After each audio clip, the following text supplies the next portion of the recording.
ఒక స్త్రీ ఒకే సమయంలో ఇద్దరు పురుషులను పెళ్లి చేసుకోవడం, అది కూడా న్యాయబద్ధంగా. దీన్ని మీరు నమ్ముతారా? ఇది ప్రస్తుతం మన భారతదేశంలో జరుగుతుంది. ఆధునిక కాలంలో ప్రజాస్వామ్యం ఉన్నటువంటి మన దేశంలో ఇలాంటి ఘటనలు చాలా వరకు కూడా జరుగుతున్నటువంటి పరిస్థితి కనిపిస్తుంది. అది హిమాచల్ ప్రదేశ్లో జరిగినటువంటి ఘటన.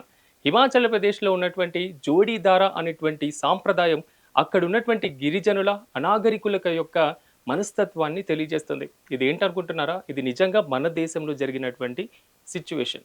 ఎలాగా అంటే భారతదేశంలోని హిమాచల్ ప్రదేశ్లో జోడీదారా అనేటువంటి సాంప్రదాయం కొంతమంది గిరిజన తెగల్లో వ్యాపించి ఉంది. వారి ప్రకారం అక్కడ ఉన్నటువంటి స్త్రీ ఇద్దరు భర్తలను ఒకే సమయంలో పెళ్లి చేసుకోవడం వారి యొక్క సాంప్రదాయం. ఈ ప్రకారం జోడీదారా అనేటువంటి చట్టం అక్కడ వ్యతిరేకంగా ఉన్నప్పటికీను ఇప్పటికీ వందల మంది కూడా అమ్మాయిని పెళ్లి కొడుకు వాళ్ళ యొక్క ఇంటి దగ్గరికి తీసుకువెళ్ళి వందల సంఖ్యలో చాలా వరకు కూడా పెళ్లిళ్ళు చేస్తున్నటువంటి పరిస్థితి కనిపిస్తుంది. ఈ వీడియోలో చూస్తున్నటువంటి ఘటన దీన్నే ప్రతిబింబిస్తుంది. ఆధునిక చట్టాలు ఉన్నప్పటికీను వాటి అన్నిటిని కూడా పక్కన పెట్టేసి నిరక్షరాస్యులైనటువంటి గిరిజనులు ఆచార సాంప్రదాయాల్ని ప్రధానంగా పాటిస్తూ ఇలాంటి తంతుకి పాల్పడుతూ ఉన్నారు. ఇది భారతదేశం యొక్క వెనుకబాటుతనానికి కారణం అవుతుందా? మన దేశంలో ఉన్నటువంటి చట్టాలు ఎంతవరకు అమలవుతున్నాయి అనేటువంటి ప్రశ్నలు కూడా వస్తున్నాయి. వీరి యొక్క ప్రధాన కారణం వీరు తెలియజేసేది ఏంటంటే ఒకటి తెలియజేస్తూ ఉంటారు.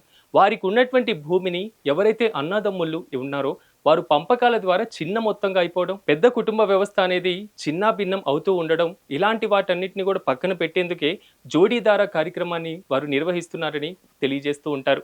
అయితే జోడీదారా కార్యక్రమం ద్వారా భారత వెనుకబాటుతనానికి కారణమవుతుందా? ఇలాంటి అనాగరికమైనటువంటి చర్యల ద్వారా మన దేశం సుసంపన్నమైనటువంటి ప్రపంచంలో అగ్రస్థానంలో ఉండేటువంటి అవకాశాన్ని కోల్పోతుందా?